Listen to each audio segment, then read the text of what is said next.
Well, today's episode is going to be a very interesting one, but first things first, we want to say today would have been a happy birthday to the late Jay Briscoe. He would have been 39 if it wasn't for his untimely accident. But speaking of that, his brother Mark will be making his appearance, his first AEW debut on Dynamite. I'm so excited. And also, for those who know, I'll be reviewing Stardom. But first things first, since over there in Japan, it's already a day ahead of us. It's already January 26th. It's also the birthday of none other than our favorite Yoshi girl, who is desperate to pick up her first win. We know she can pick it up. We're talking about Waka Tsukiyama. So happy birthday, Waka. So hope you pick up the win you deserve. But also, we're going to not only be talking AEW Dynamite and Stardom, we're also got New Japan Pro Wrestling with day 2, of course, of the new road to new beginning. And this is going to be a lot of fun to enjoy. And of course, we got some news updates to tell what's been going on in the world of pro wrestling. So, let's get started with another episode of the Deleted Wrestle Zone.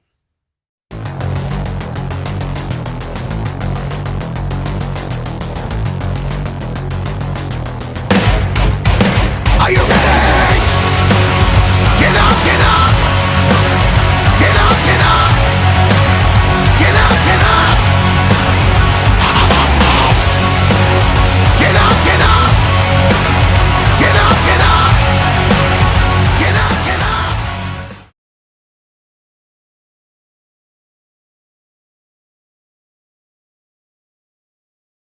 Welcome, everybody, to the Deleted Wrestle Zone.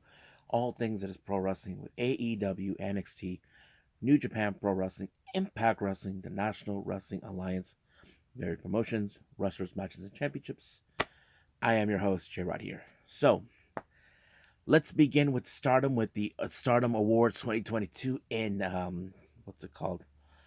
I know I forgot what's the name of the place. Takado no Baba. Very interesting name for a venue.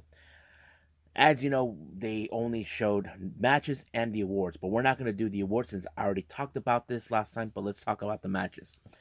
Opening match is the Future of Stardom Championship between challenger Mai Sakurai and the champion Ami Sourei. This match was challenged during New Blood 7 after Ami Sourei defeated Ruka, and no, on New Blood 6 against Ruka. So Ami Sourei decided to do it, but Mai Sakurai reason she made this match happen was because her time being part of the future status is coming to an end. She'll be graduating as a future, moving on to much bigger titles. So it's more like it last or never. But however, Ami Sourei is one strong individual. Sakurai has become stronger since she joined DDM, but will it be enough to stop her? Well, it did not this time because it was like a thunder bomb that sealed the deal for Ami Sourei to pick up her second defense. So that means she has two. However, will she be the one to, how do I say, beat Hanan's record? We'll find out. Now, our second match, we have six-person tag match. We got Young Oedo, consisting of Rina, Ruka, and Starlight Kid, taking on Starlight Kid,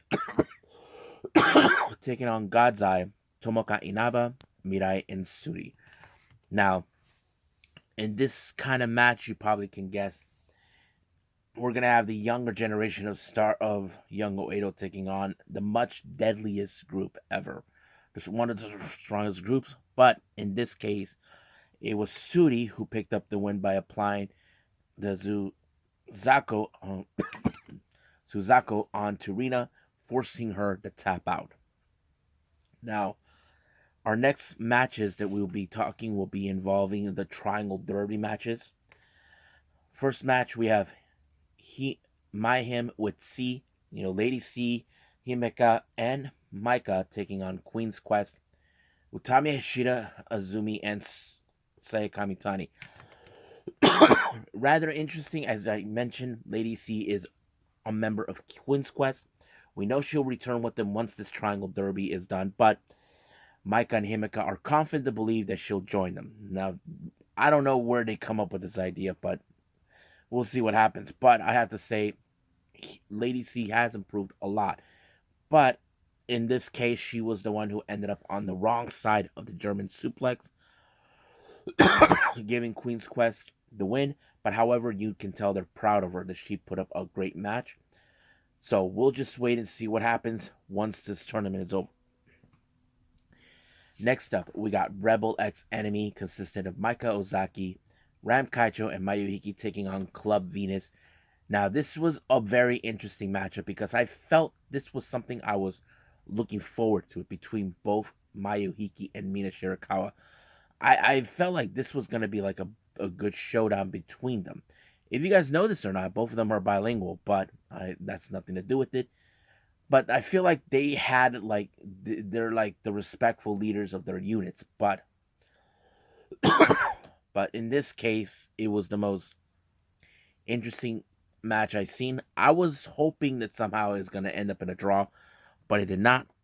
It was, of course, the whiteout by Mayuhiki onto Zaya to force her to tap out. But this is, I don't know if this is the second or I don't know if it's the second or third loss by Club Venus. I know many fans are saying they're the fan favorites to win this one, but we'll see what happens then.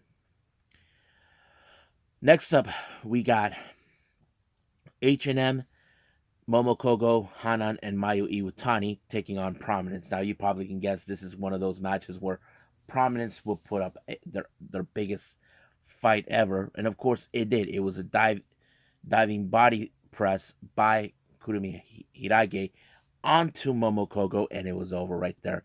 Basically, I don't know. I feel like Momokogo's been slowing these guys down. Not to compare to Waka, but something like that.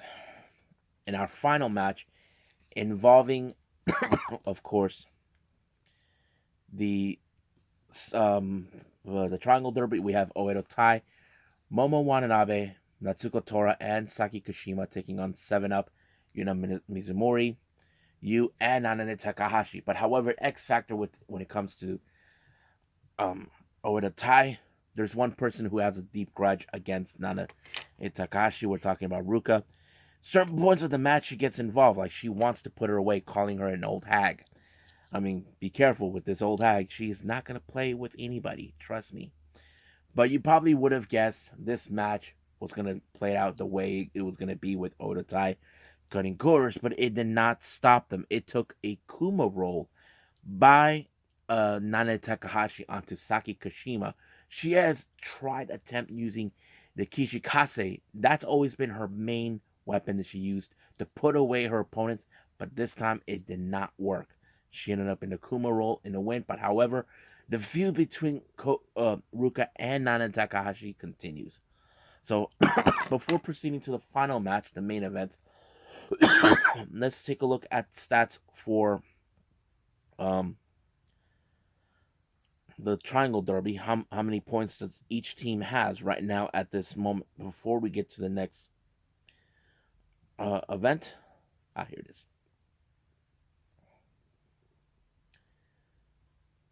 Never mind. I don't have it.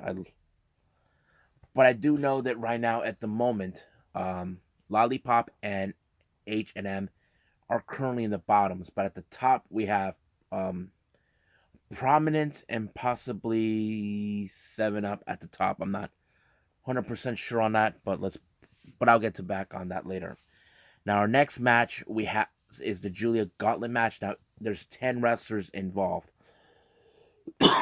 But each match is time limited to 3 minutes. Now,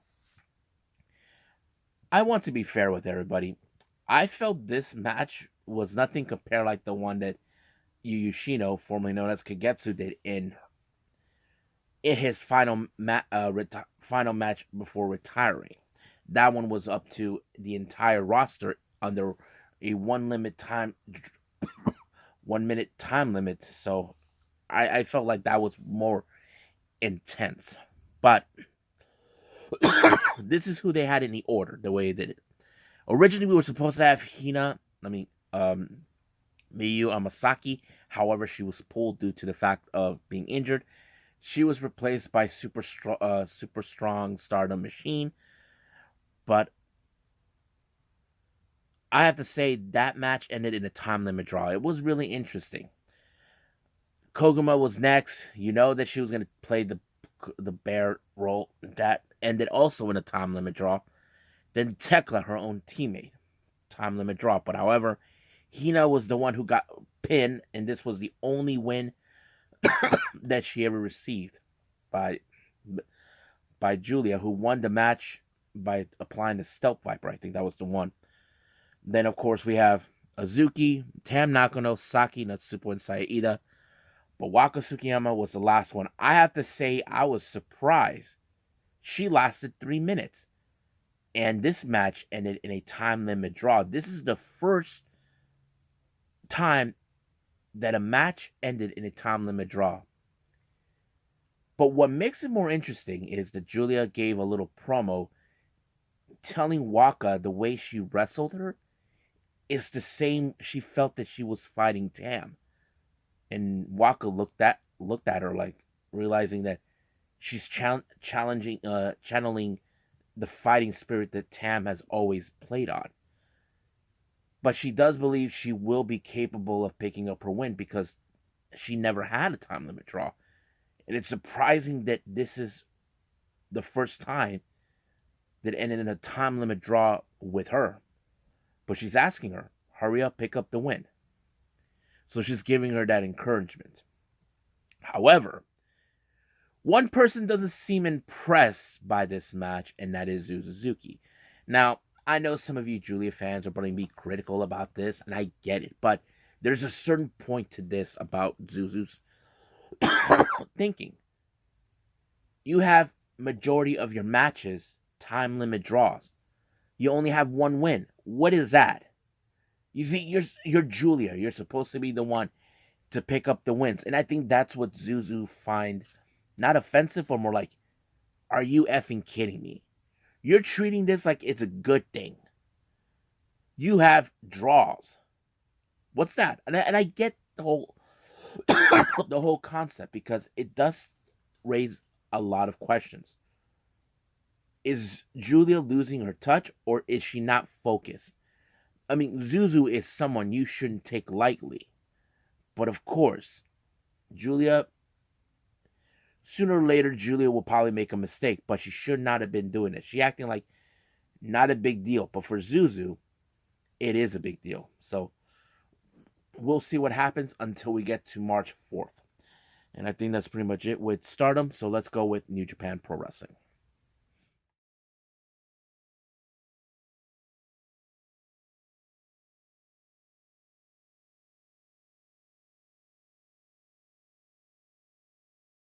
Okay, New Japan Pro Wrestling, the road to new beginning. We're still back in Cork and Hall. This was on also for today. Our opening match, we have Oscar Lube taking on Aaron Henare. Now, you probably would have thought Oscar Lube, who's a bit taller than Aaron Henare, it was going to be okay, a really good, interesting match. It kind of did until Aaron Henare applied that spinning heel kick onto him, and then he picked up the win. But however, being the dickhead he has become, he tosses the young lions like they're trash because he thinks this is his time. But when? He just talks about it but doesn't get nothing done. Next match, Bullet Club, Geto, and Kenta taking on Bebop Tag Team. We're talking about Yano and Tanahashi. You know this match is going to be fun because, well, you know Yano, he has some tricks up his sleeves. And that's always been the case. But however, as Kevin Kelly would say, oh, my monitor. So we saw what happened. Geto got low blowed by Yano and won the match. But however, Kenta after the match went attacking Tanahashi. Now, if you guys remember, it was about since last year. Kenta ended up injured thanks to Tanahashi. So it's more like he's paying back for that injury. But we probably will see like a somewhat of a grudge or something. We'll see. Our next match, we have Master Wato and Togi Makabe taking on the Bullet Club's cutest tag team. We're talking about Taiji Ishimori and El Phantasmo. Now, keep in mind, Ishimori has deep hatred towards Master Wato, because he blames them for losing the IWGP Junior title. I thought it's kind of interesting because he's the one who put himself in this mess in the first place. But however, it was of course the sudden death by El Fantasmo to Togi Makabe that picked up the win. Next up, we have TMDK, Kosa Fujita, Shane Haste, Mikey Nichols, and Zack Sabre Jr. taking on Yuto Nakashima and the members of Chaos, Tomohiro Ishii, our current tag champions, Yoshihashi and Goto. I thought this match was pretty interesting because we know how things have become with Fujita being a member, but more like the roadie of the group. That's what he's been for them. But one thing I liked is, in the end, is how Zack Sabre Jr. is showing Fujita how to put like a sort of like an arm behind an arm lock. Try to teach him a better way to pick up a submission. And I think that was pretty interesting to see that. I feel like Kosa Fujita can learn a lot from Zack Sabre Jr. because he picked up the win by submitting Yuto Nakashima. But however, once again, a brawl broken out between Ishii and Zack Sabre Jr. because Ishii wants the IWGP World Television title, and of course we got Nichols and Haste. They want the tag titles. Next up, we got the two members of Just Four Guys, Taka Michinoku and Yoshinobu Kanemaru, taking on the United Empire's Great-O-Khan and TJP. Now, you know, in this case, Great-O-Khan is not in a happy mood because since losing in the KOPW MMA match, he feels like he's lost. Like, everything has become pointless in his point of view. But, however, I have noticed in this match the TJP's knee seems like it's kind of going into damage mode. I hate to see that if he does injure himself at some point and he has to relinquish the tactiles. You can tell there's going to be a story about that. But in this case, it was the Dominator by Khan onto Takamine Nuku to pick up the win. Now, speaking of this, we continue on with that same group. In the next, we have the Just Four Guys, Doki and Taichi, taking on Francisco Karen Will Ospreay. Now, you know this beef between Ospreay and Taichi is escalated high, but it was a pretty good match until Will Ospreay applied the hidden blade onto Doki. And of course, Will Ospreay saying that they'll never pick up the wins. Don't ever say they'll never. They will pick up the win. It's only a matter of time until that happens. Next up, we got Tomoaki Hamna teaming up with Shota Umino to take on the members of LIJ, consisting of Sonata and Tetsuya Naito. So this was a pretty interesting match because keep in mind, Shota Umino has been getting under the skin of Naito, winning a couple of matches against him and LIJ. But in this case, the roles were reversed. Sonata picked up a win onto Hamna, with the jackknife giving them the win. So the obvious question is, does Naito will put away Shota Umino before his career starts? We just gotta wait and see what happens. Now, our main event, we have the LIJ Bushi, Hiromu Takahashi, and Shingo Takagi taking on Ryosuke Taguchi, Yo, and Kaguchika Okada. But what I did like about this, Taguchi actually had a scrapbook saying that he knows how Yo should defeat Hiromu Takahashi, and he gave him the first clue, telling him what it was, and then he showed it to Hiroki Goto, and then Goto showed it. It says that one of his weaknesses, he's fat. I'm sorry, it's just too darn funny the way that, I mean, I love Taguchi, how he's playing games, but it kind of played out in a good way for Show to pick up the win when he applied a direct drive onto Bushi. But the obvious thing is that Yo has what it takes to dethrone Hiromu Takahashi. We'll just gotta wait and see. I mean, this is just too funny. And I think that's pretty much it with them. I mean, it was a good match. Alright, so let's just move on with our final review, AEW Dynamite.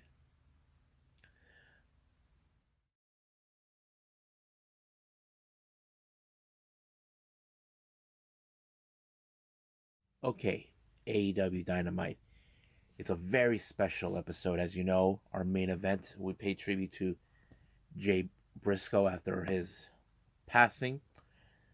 As you know, today would have been his 39th birthday, but you know how that ends.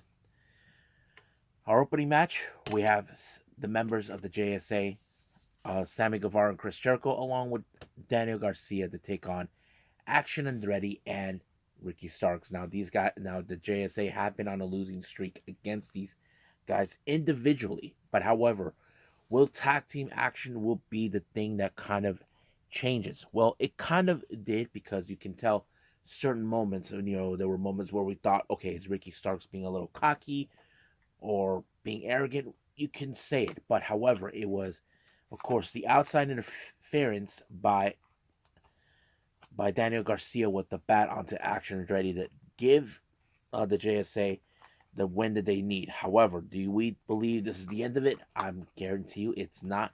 We probably will see it again at some point, but we'll find out from then on. Now, as you know, they played a very interesting tribute to Jay Briscoe. I thought it was a very good one, a very touching one. I know that it would probably make you cry.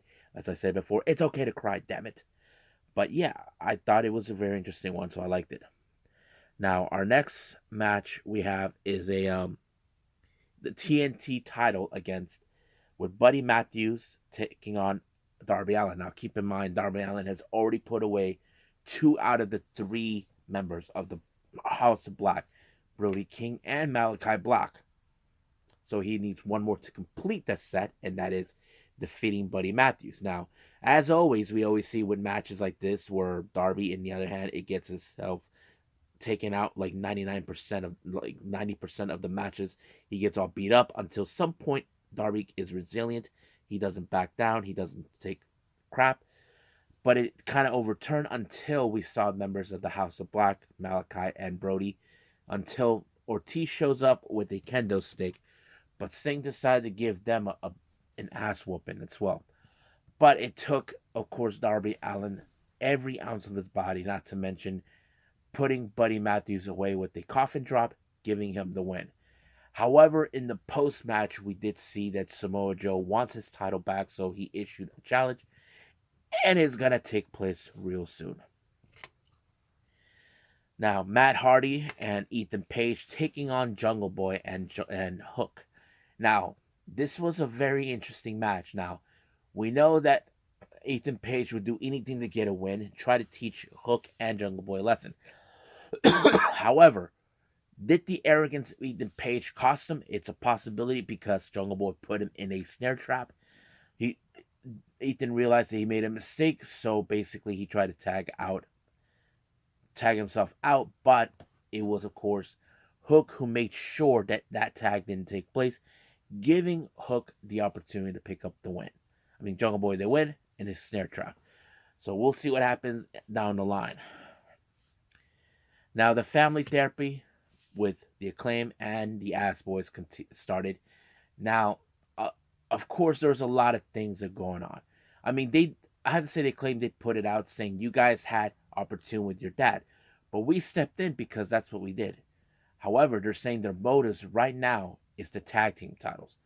So basically, there's going to be a tag team title match in the works. We know that they're claiming they're the ones who destroyed the legacy of FTR because they lost all 3 of their titles. Because they're trying to show them that they are the true living legends, but the honest truth, can they do it or they're just full of it? We'll just wait and see. Now, our next match, we have Bryan Danielson versus Brian Cage. Now, as you know, the barking orders from MJF to Brian Cage, he wants him to ensure he just breaks a limb. He doesn't want to challenge him. They get to, of course, to Revolution. But, however, it took a victory roll by Bryan Danielson to pick up the win. But, however, win or lose, Brian Cage decided to continue to punish him. And, of course, MJF shows up to give him a helping hand. But luckily, when we thought that things were going to get worse, it got better when Konosuke Takeshita, who doesn't like MJF, he decided to do something about it and jump into action, saving him. Now, but however, it appears that there is the possibility that Bryan Danielson may have injured himself, but it's not going to stop him. He did stated that he is not the MJF is nothing but a coward, that he doesn't want to face him. So he is proving his point. But however, later on we did see a little video package by MJF to Bryan Danielson, telling him that he's not a dragon, but he picked a next opponent, and I was surprised, and I think all of you are probably were surprised too. It's none other than Timothy Thatcher. You may remember him from NXT, but now he's with Pro Wrestling Noah in Japan. I'm looking forward to that.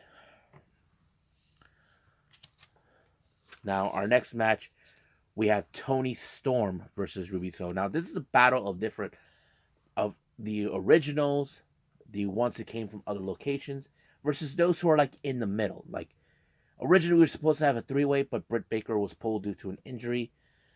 But however, when you thought this match was going to go in favor of Toni Storm, it was distracted by Ruby Soho to give notice to Toni Storm, but it was a destination unknown by Ruby Soho to pick up the win. Now, our main event is a very emotional one. This one is Jay Lethal taking on Mark Briscoe. If you guys know the history between Jay and Jay Lethal, Jay Briscoe and Jay Lethal, they were rivals for the ROH World Title, and I think this is a fitting tribute to Jay. I thought this match was great. You probably would have assumed. I did hear that Tony Khan fought tooth and nail to make this match happen, because the media wasn't going to let this take place, because we know they never wanted the Briscoes, but it did happen. But it took the Jay Driller by Mark Briscoe to win the match, and it was a beautiful match. But right in the end, it was so emotional seeing members of the locker room who come out applauding Mark Briscoe. I mean, it's a very emotional time. So it was great. I loved it. I think we're all going to miss Jay Briscoe no matter what, but we will never forget the kind of person he is, not only as a wrestler, but as a human being. So that's pretty much it right now with AEW. I believe it's time for some news updates. Well, I hope everybody enjoys this episode. Coming up, we have Impact Wrestling, and possibly we'll have more on MLW. If not, then I'll put in some other stuff that would help fill up the gap. There's still some wrestling shows I haven't got onto it yet, but I'll be getting to those as soon as possible. So I think that's pretty much it. So I will be seeing you guys in the next DWZ time. Same DWZ channel. I must bid all of you adieu. So, goodbye. And have a nice day.